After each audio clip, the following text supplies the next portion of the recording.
Međunarodni sajam investicija u Novom Sadu i kratak kurs o tome kako privući strane ulagače. Osim da bez tog novca Srbija ne može da računa na stabilan dinar i ekonomiju, ministar ekonomije Mlađan Dinkić objasnio je kako u praksi to treba da izgleda. Investitori se ne čekaju, ka investitorima se ide.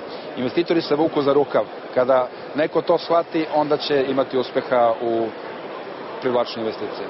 Dinkić ipak priznaje da hvatanje za rukav nije dovoljno. Bez dobrih uslova, kako kaže, pre svega infrastrukture, strani investitor se neće zadržati.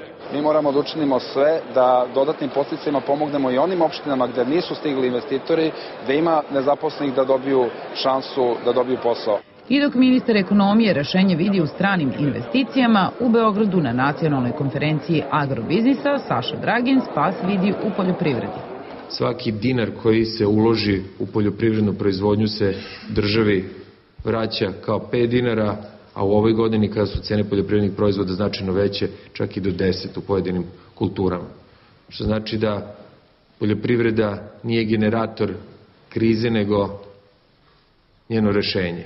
I to, verovatno, u Srbiji u ovom trenutku jedino rešenje. Dragin kaže da je već u prvoj polovini ove godine prošlogodišnji izvoz premašen za 25% i da se do kraja godine očekuje da izvoz od agrara dostigne vrednost od čak 3 milijarde dolara.